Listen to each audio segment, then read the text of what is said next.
Okay, so this algebra review, this is period 2 on Wednesday the 24th.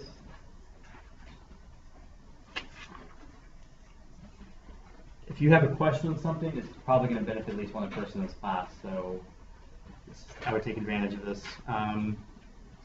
Number 1, any questions about solving number 1? Did anyone have any questions at all about this? Yes. Yep.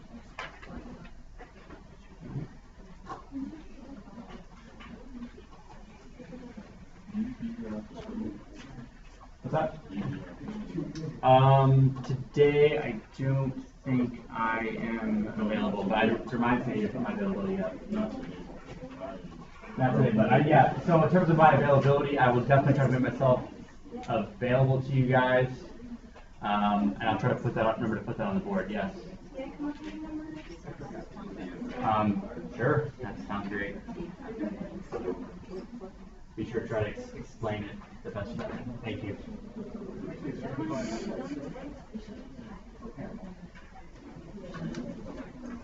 If you could put number 6 up there, that'd be great.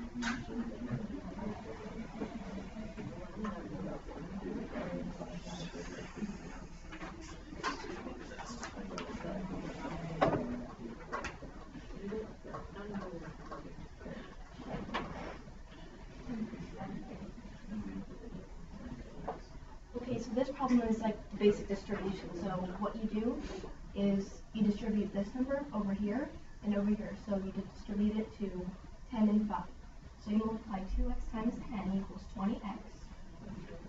You multiply 2x times 5, which is plus 10x. Then you do that minus 5, and you add those two together since they're compatible. So it's 30x minus 5. That's the answer. I thought that was. That's not right. No? Yes. So if we assume it's an X, this is good. So distributed property, very nice. Is that, wait, is that X right there times or? If you do another slide, there's the if you look on the palette, there's the pages that have a left and right arrow. If you could hit the right, the page has a right arrow above the colors.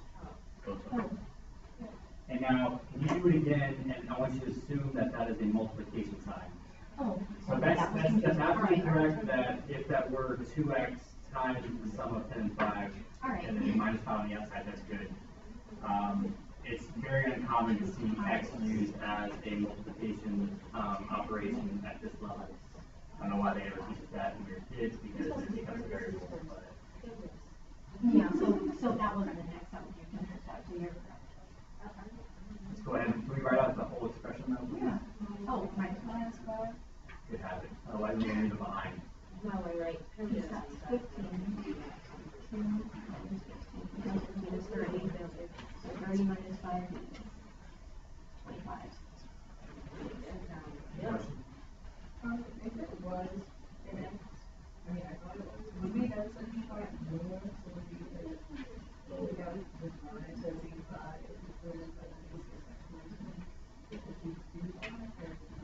Okay, talk about factoring? Okay, so let's do another slide, please. Yeah.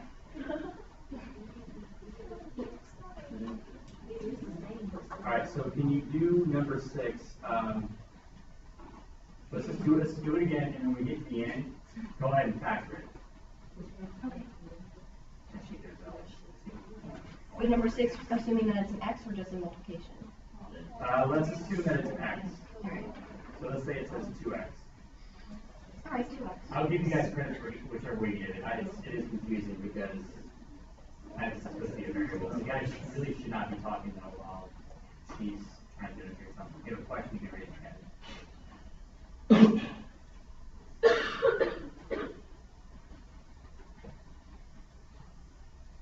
Don't get close to bracket though. Oh.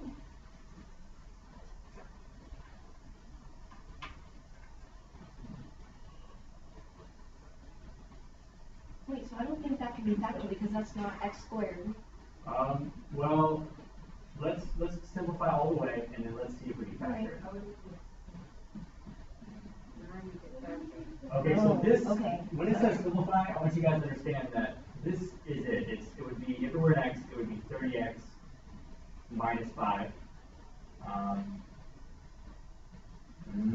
So what you just boxed is it would be a factor of 30x minus 5. What would the other factor have to be? What do you mean, what would the other, oh, 5. Mm-hmm. 5? Or just, Let me ask this, how did you get 6x minus 1? okay, so I factored, okay, so I divided that by 5, and I divided that by 5, so I got 6x minus 1. Okay. This is an expression, so if you're going to divide out 5, you need to show that. What do you mean by show it? So it works. So All of the work. if you divide out 5, because otherwise 6x minus 1 is not equivalent to 30x minus 5, but, So like that kind okay, but this is not an equation, this is an expression, so. Here, you want to help her? Go ahead. You would just need to do 5 and then the parentheses that says 6x minus 1.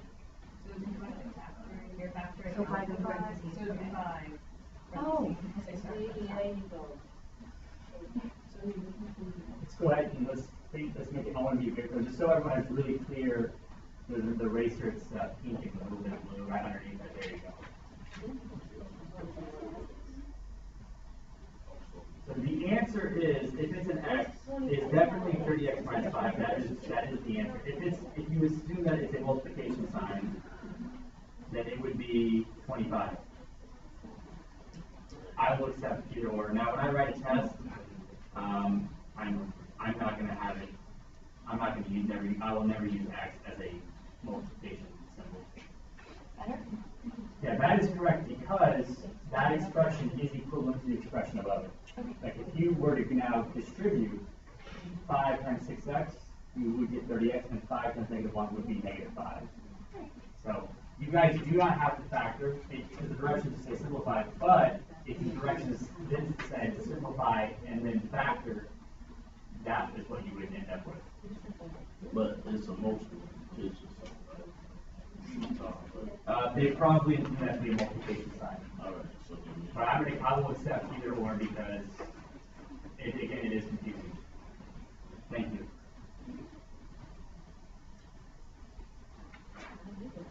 Does anyone else have any questions? Any other one you guys want to see?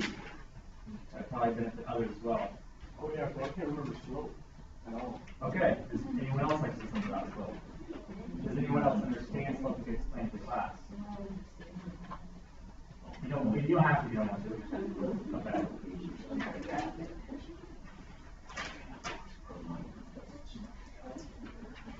So are we talking about number 14 specifically, in terms of one of the problems? 14. Someone else said they don't understand slope, that's talking that, trying to get, you said you need help with slope? Yes. Number 14, was that the issue? Yes. Okay. All right, so.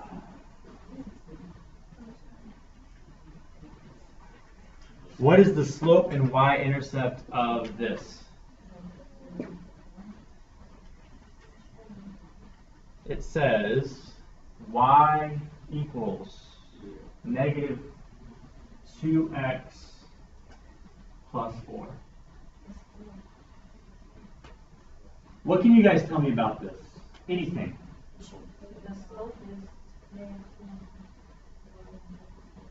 I know what they're asking for a specific question, but I want you guys, if I just wrote this, what could you tell me about this? Okay, it does fit the form y equals mx plus b, that's correct. Y equals mx plus b. This is extremely important to know. This will definitely be on probably several of your tests, this form here. What is this form called? And yes, you should know the name of it because you'll have a direction that says write something in that form. Yes. Yes, it's slope-intercept form. Now the way you can always remember that, the name makes sense. All these names in math, they do make sense. So I want you to make a connection now. It's called slope-intercept form because the m represents the slope, and the b represents the y-intercept. Hence, why it's called slope-intercept form. Okay. Let's go ahead. So therefore, what would the slope of this line be? -2 or -2 over -2. And if you want to write that as a rational number, meaning that, so it looks like a fraction, what would that be? -2 over 1. Okay. What is slope? Can someone give me their definition of slope? Yes. That's good. That's one definition. What's another definition? Beautiful. Rate of change. That's a very good one to remember, especially if you ever start to study calculus, which most of you, if you've done going to college, calculus will be a requirement. So rate of change, good. Rise over run. Any other definitions? Okay, those are two good definitions. Okay, so that would be so the slope of this line would be -2 or -2 over 1, and the y-intercept would be 4. Yeah.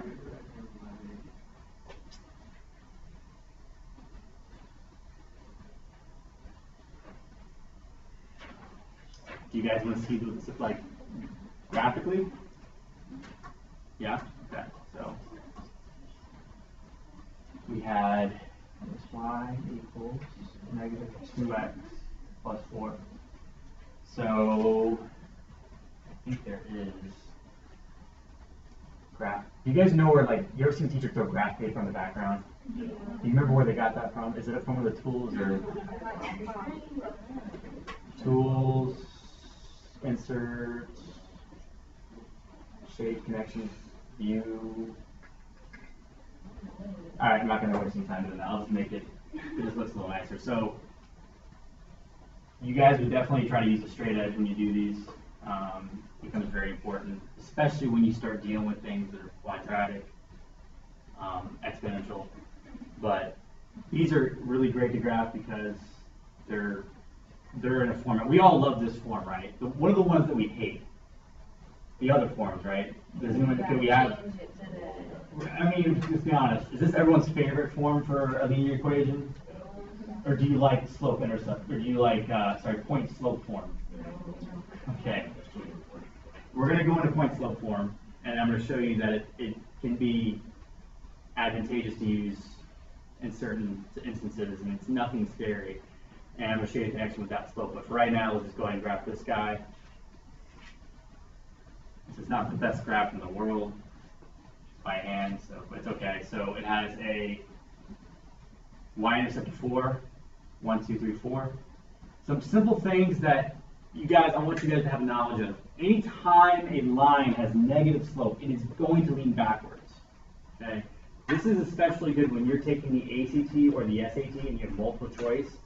You can immediately knock out 2 of the choices. If you see negative slope, I guarantee you they're going to have 2 choices where the line is leaning forward and 2 choices where the line is leaning backward.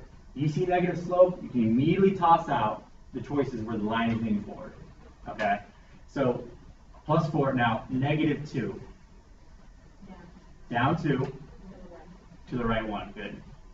Down 2 to the right 1. And then using a straight edge, which I don't have, so let's do my best. Is it there? In the bucket.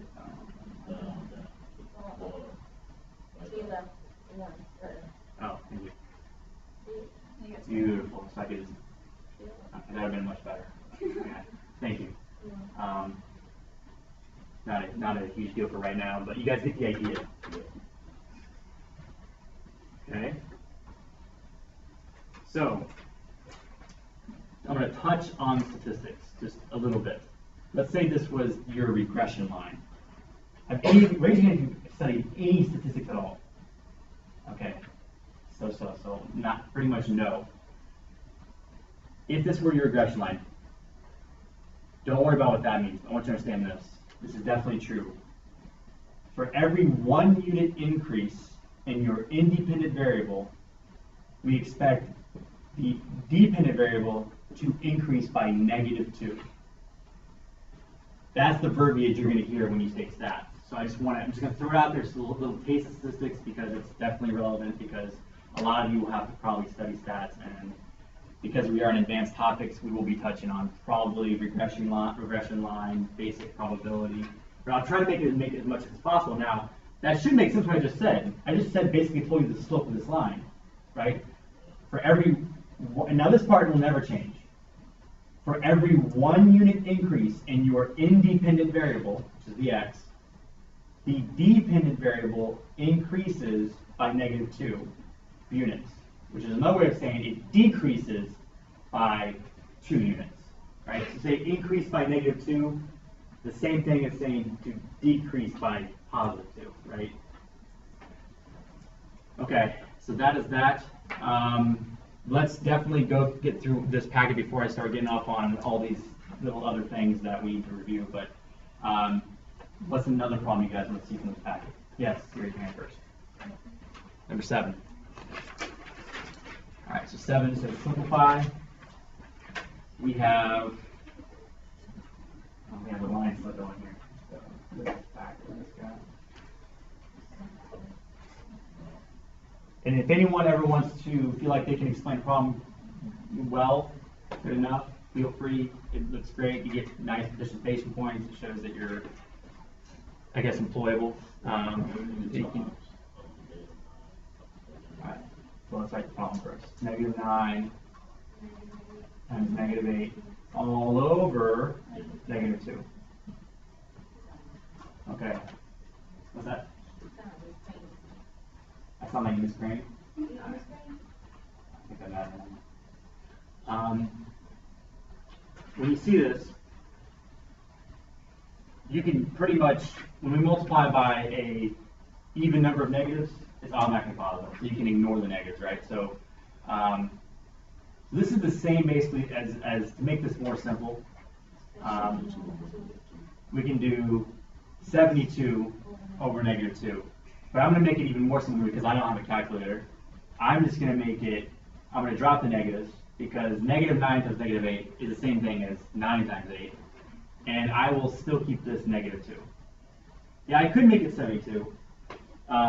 But I'm showing you this way because the larger the values get, the nicer it is to keep them nice and factor so that we know we can cancel directly up and down. If you look at -2 and 8, they have a common factor. They do have 2 or -2, however you want to do it. So let's say you want to divide both the top and the bottom by, let's say, -2. It doesn't matter which, because it's all going to work out the same. If -2 divided by -2 is 1, and 8 divided by -2 is -4. So now we have 9 times -4 all over 1, which is just going to be -36 all over 1, and we don't have to write it over 1, we can just leave it as -36. So,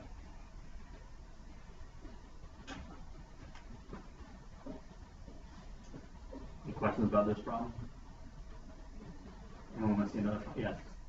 If we got a problem like this on a test, do you want us to show the additional work, or can we just write that it equals -36? Something like this, something as simple as this in advanced topics, you can just go right to here. I think I would accept that, yeah. Yes. Number 11. You got a question? Yeah, let's go 10 and 11. 10 and 11, okay. Let's see which one we should do first. They're both similar problems, so we'll just do them in order, 10 and 11. And I always gotta watch the time because these classes are so short. Not used to that. Number 10. Write an algebraic expression for the phrase the product of G and 4. This here is just knowing that product means multiplication. So some key words here. See if you guys know these. So product, that is the same meaning as multiplication. Okay, what about quotient? Division, yeah.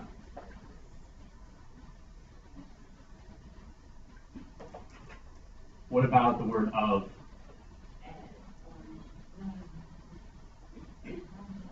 Just the word of multiplication. Very good. The word is. The word is in math. Very good. Equals. Product quotient of is out of division.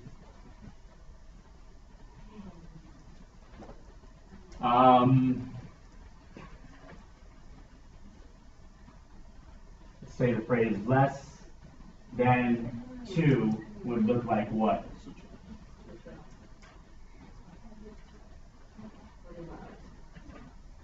So actually, let me make it do this.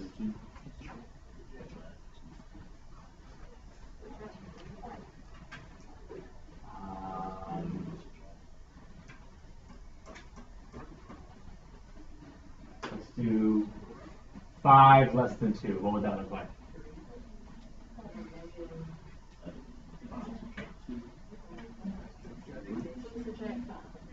There's a huge difference between 5 minus 2 and 2 minus 5. 5 less than 2 would be 2 minus 5. Good. And this is one that's not as common, but I have seen it. If you see, this is very almost like an accountant would say it. 5 less 2.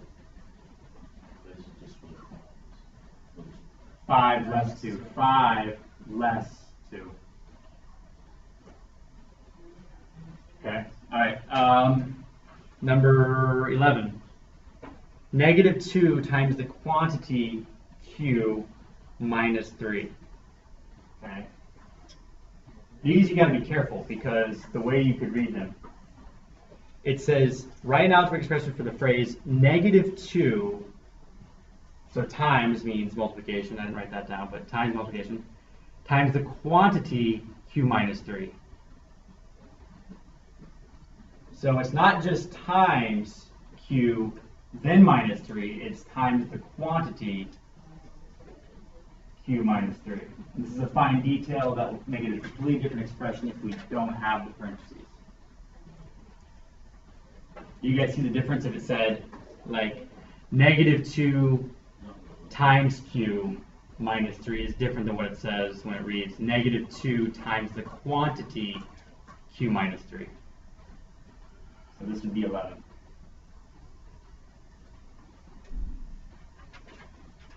And if you distribute this, what would we get? Negative 2Q plus 6.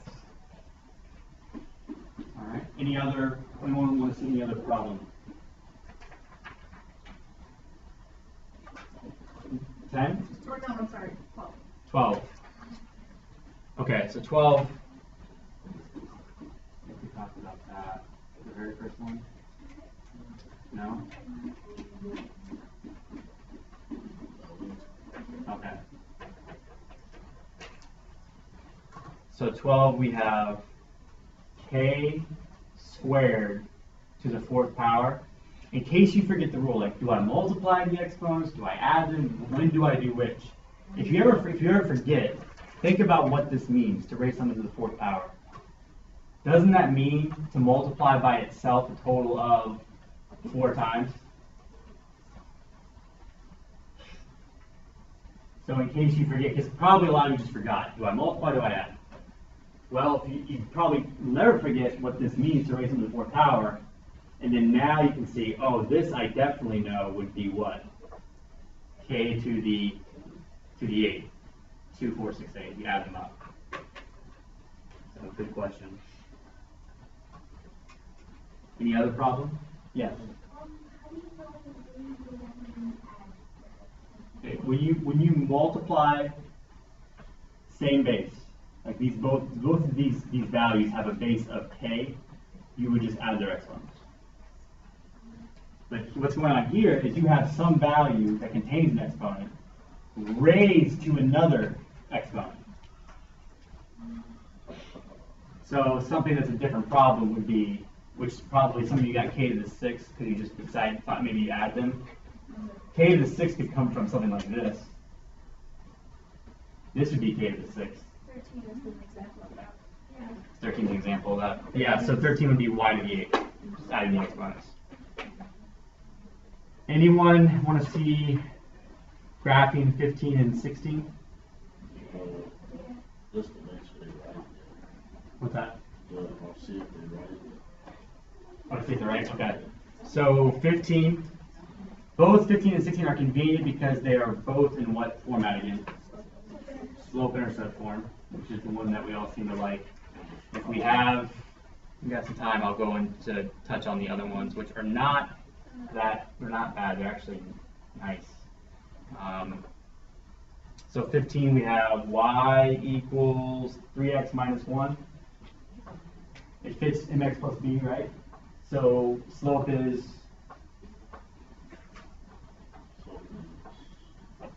3, which you could write 3 over 1 if you want.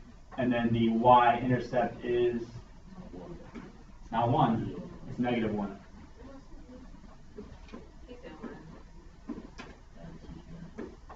But it's a positive slope, right? Or would it be? This is a positive slope. So immediately, and again, this is going to help ACT, SAT, because I've seen the problem so many times. I've done it so many times. They're going to have 4 choices, multiple choice. 2 of them are going to have lines leading forward, and the next choice is line leading backwards. How many of you still need to take the ACT or SAT? Right. Okay. So this is relevant information. So, is this line, as soon as you see this equation, is this line going to lean forward or backward? It is going to lean forward because the slope is positive. So you've already knocked out 2 choices. Would a slope of a line that has a slope of 3, let's compare that to something that has a slope of 5. Which one would look more steep?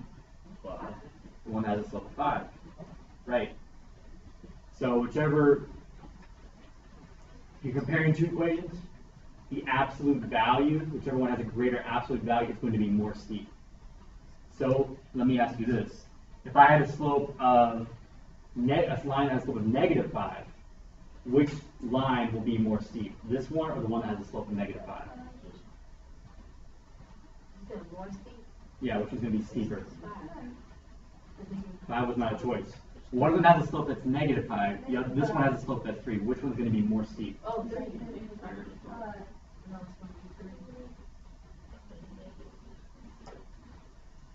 Yeah, it is going to be negative 5. Now, I didn't say which direction it had to be, how it had to be steep. But this, let's say this is a slope of 5. This is more steep than, say, this. Actually, let me do it on here. So, okay, so 3 is probably something that looks like this. 5, or negative 5 would look something like that. So this is more steep than this is. So it's really the absolute value of the slope.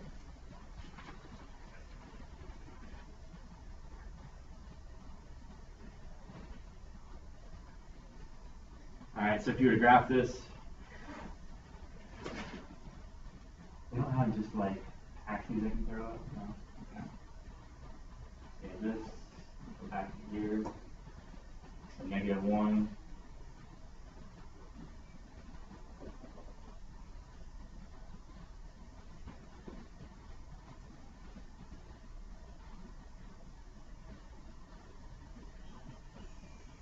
Negative 1 is the y-intercept.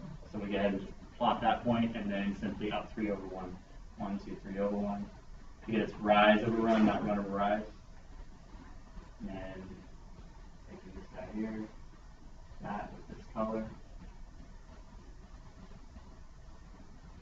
Should go through all 3 points. Or this is hand drawn, so it's not too bad, I guess. All right, so let's go over what transformations it grabs. Now, you said you also wanted to see 16. So let's look at that. Okay. 16.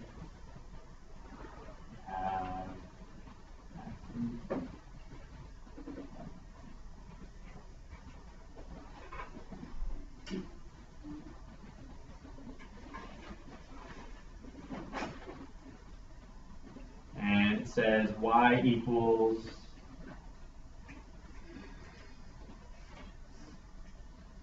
1/2 x plus 3.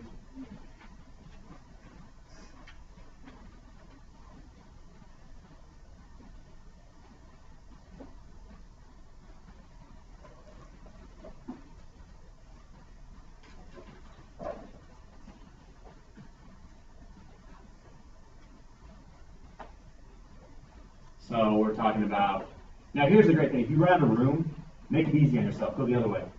Because 1/2 is also what? What's another way of saying 1/2? Yeah, but Go up one, instead of going up 1 over 2, I can, down one, to the left. yeah, so because 1/2 is the same thing as -1 over -2. So if I run out of room, I'll go down 1, left 2, down 1, left 2. And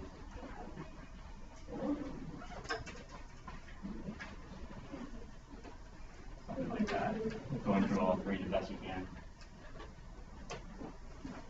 When you guys do these, you only really need to plot 2 points to graph any sort of linear equation like this. So 2 is good to make it clear which 2 points you graph. Yeah, when you leave today, you can put it on the back desk for the pencils over.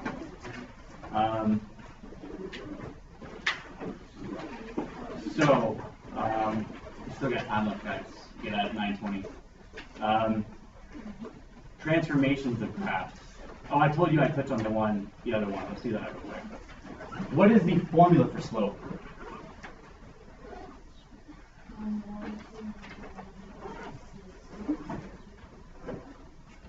What is it? Y2? Minus. X. Good job. What's that? I'm sorry, I just remembered. Yeah, so it's maybe logged back in your brain somewhere. Point slope form. I don't know if the teachers ever showed you this, is derived one step away from this. You simply multiply both sides by this denominator, you would have y sub 2 minus y sub 1 equals m times x sub 2 minus x sub 1. Point slope form. Derived straight from the slope formula. So this seems to be the tough one for people to memorize. Yes? No? Tougher than y equals m plus b? If you know this, you can immediately write this. This is how I do it every single time. Because I know this one, as that difference in y is rise over run, then once I'm one step away from writing this. Has anyone ever showed you guys to write how to do this? That's just one step away from the slope formula? Yeah, so this is called, what is this called? This is called point slope form. Now, why is it called point slope form? There's a reason. If you're given a point, you would plug in the x coordinate here, the y coordinate here, and you plug in the slope here, and you'd be done. So if you have a problem that here's a point, here's a slope of the line, don't waste your time using y equals mx plus b and doing all this extra work where you can just immediately, if they don't specify what form they want the linear equation in, I'm going to go with the easiest route possible. I'm going to use point slope form to give me a point and a slope. Why waste any time?